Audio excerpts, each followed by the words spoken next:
आज भाजपा और कांग्रेस के कई प्रत्याशियों ने अपना नामांकन दाखिल किया। दोनों ही पार्टी के नेताओं ने राजवाड़ा स्थित देवी अहिल्या की प्रतिमा पर माल्यार्पण करते हुए उनको नमन किया और जीत का आशीर्वाद दिया और उसके बाद नामांकन दाखिल किया। इधर कमलनाथ भी राजवाड़ा पहुंचे और देवी अहिल्या की प्रतिमा पर माल्यार्पण किया। इस दौरान कांग्रेस के सभी प्रत्याशी सहित बड़ी संख्या में कार्यकर्ता मौजूद रहे। इसके बाद कमलनाथ सभी प्रत्याशियों के साथ रैली के रूप में कलेक्टर ऑफिस तक पहुंचे। इसके पहले कमलनाथ ने आम जनसभा को भी संबोधित किया। अपने भाषण में कमलनाथ ने मुख्यमंत्री शिवराज सिंह चौहान को जमकर आड़े हाथों लिया।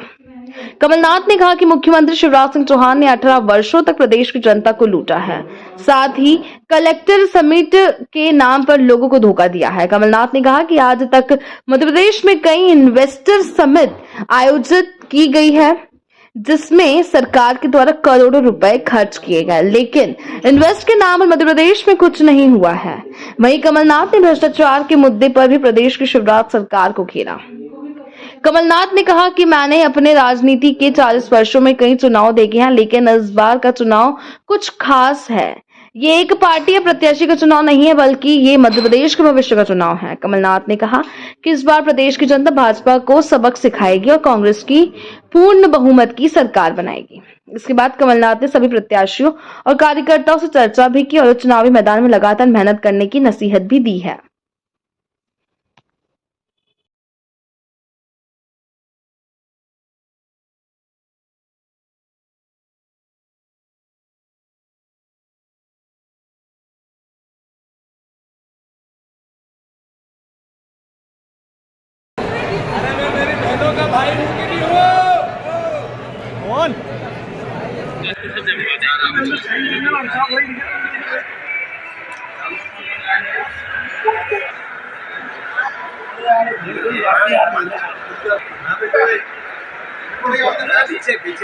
पीछे पीछे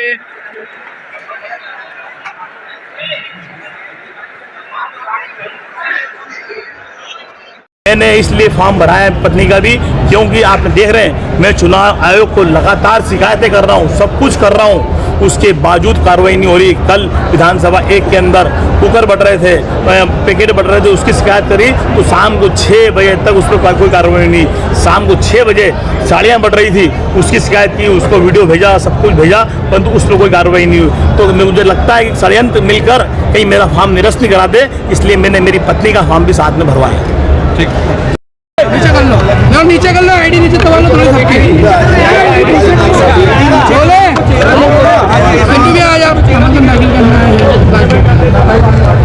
नॉमिनेशन तुम आईडी के ऊपर आईडी लगा दो। नॉमिनेशन हम पहले भर चुके थे 26 तारीख को।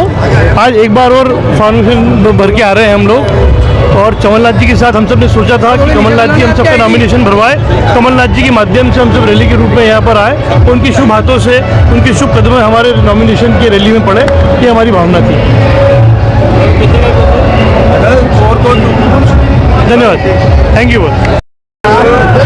यहाँ पर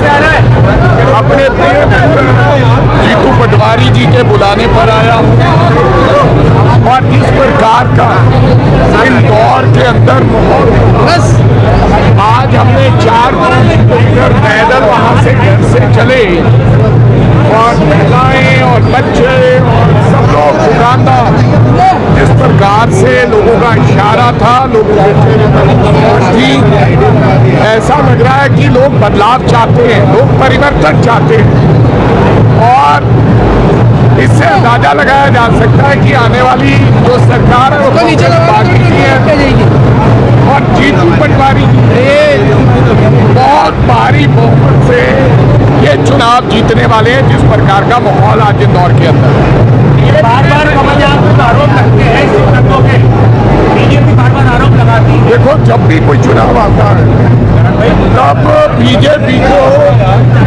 कमलनाथ के ऊपर आरोप लगा देती है। अब 9 साल से बीजेपी की सरकार केंद्र में है, पिछले 4 साल से मध्य प्रदेश के अंदर सरकार है और मैंने तो आज तक नहीं सुना कि किसी प्रकार की कोई भी एफआईआर कमलनाथ के ऊपर हो या किसी प्रकार का कोई और किसी बंदे ने शिकायत की हो। हाँ, ये जरूर है, जब जब इलेक्शन आता है तब तक ये प्रोपोगंडा होता है। मेरे को नहीं लगता ऐसी कोई बात है। अगर ऐसी कोई बात होती तो 9 साल के अंदर आपने फिर कार्रवाई क्यों नहीं की, क्यों नहीं उनको न्यायपालिका में लेकर गए?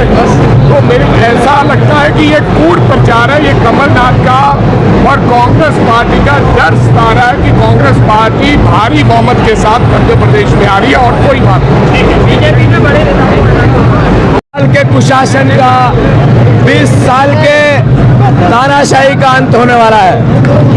20 साल एक मुख्यमंत्री शिवराज सिंह चौहान प्रदेश के रहे। भारतीय जनता पार्टी ने माना कि ये नाकारा मुख्यमंत्री थे, उन्होंने उनका चेहरा आगे नहीं किया। वो नेशनल लीडरशिप के नाम से चुनाव लड़ना चाहती है। इसका मतलब है कि 20 साल में जो अधर्म भारतीय जनता पार्टी की सरकार ने किया वो भारतीय जनता पार्टी भी समझ चुकी है।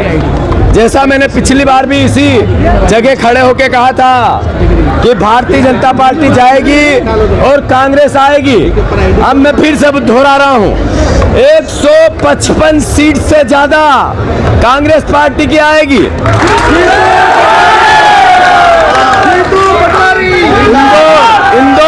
इंदौर लोकसभा में 6 सीट से ज्यादा कांग्रेस पार्टी की आएगी और राव विधानसभा में प्रचंड बहुमत से कांग्रेस पार्टी जीतेगी।